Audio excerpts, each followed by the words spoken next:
Hey guys, it's Sam and this is Top 5 Wednesday. If you are new to Top 5 Wednesday, I will leave a link to the Goodreads group down below for topics. This week's topic is most misleading synopsises, so the title's pretty self-explanatory. I did say that you could go with books that were really good but you thought based on the synopsis that you wouldn't end up liking them, and pretty much all of mine, with one exception, are books that I ended up hating after thinking I'd like them from the synopsis. So number 5 is Obsidian by Jennifer L. Armentrout, and this is because this is one of those classic synopsises that kind of does spoil an element of the story that doesn't even get revealed until like 70% of the way into the book. And this is also because like everyone talks about this book and talks about this element and you know it going in because it's not a spoiler because it's in the synopsis, but it also is because the book doesn't reveal it until later.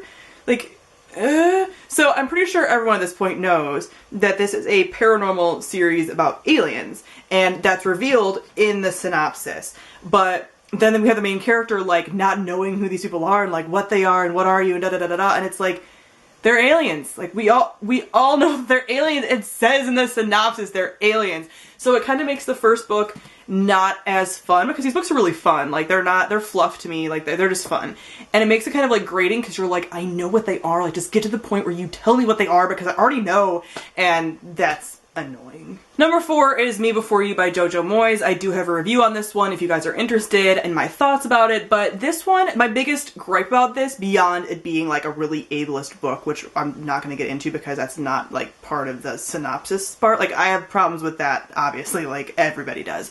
But they definitely pitch this as like a romance, and it's like not really a romance. Like it's not overly romantic. Like even the movie has this very like, look at how like romantic da da da da da, and the movie does it better, and that's ultimately why I end up liking the movie a little more for that element. It still has issues with the other stuff that I talked about, but like this isn't. Why are you trying to say this is romance? It's not, and it's problematic AF, and like it's not. Like I wouldn't have read this if I didn't think there was like at least a little possibility of me like really being invested and emotional over it or whatever, for like romantic reasons.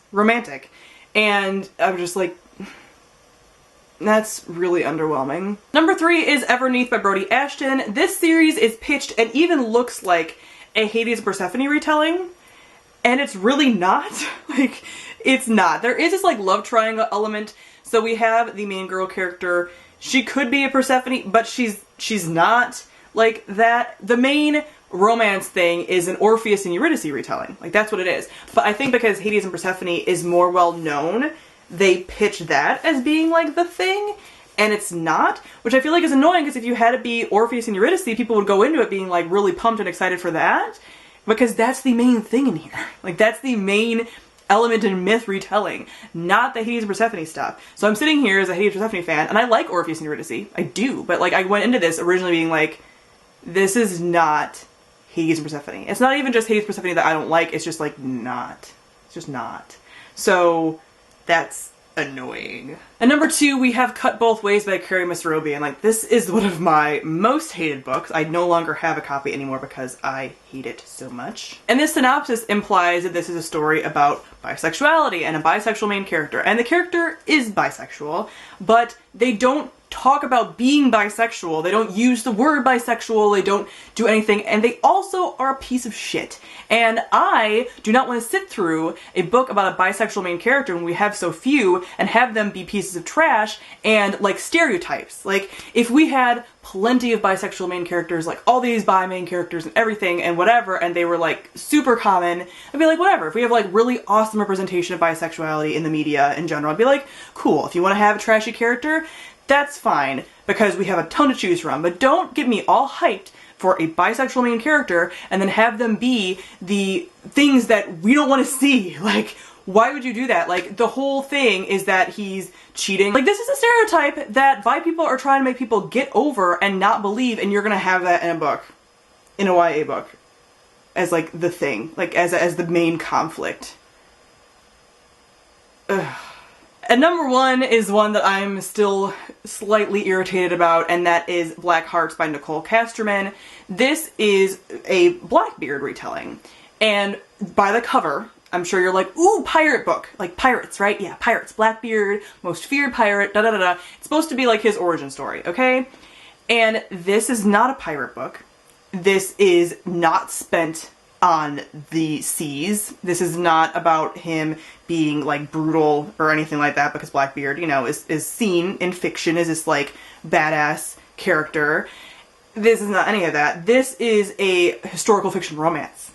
That's what this is, which I'm fine with if the synopsis made it seem like that, and it didn't. And I know people like this book, but I personally really didn't, and it was just like I was waiting, I was like, where's the pirate stuff? Like, where's him sailing? Where is him being like all badass? Like, what? And I do know that this is either series or duology, I get that. But my problem is that this first book acted like it was going to be a pirate book, with all of the marketing and the synopsis and the cover and everything, and it's not. It's a historical fiction romance, and I was so bored to tears because I signed up for pirates and I got none. And as you guys know, pirates is one of my main things that I love and I never get enough of, so when I had this hope of there being a pirate book that was going to be really great, and it was going to be Blackbeard, and it was going to be awesome, and then it was snatched out of my hands. I'm scarred by it. I really am. So that is it for my top 5 most misleading synopsises. Comment down below, let me know some synopsises that you feel were completely off the mark for whatever reason, whether it was a book that you end up really liking or was a book that you end up really hating. So thank you all for watching, and I'll see all of you guys soon. Bye!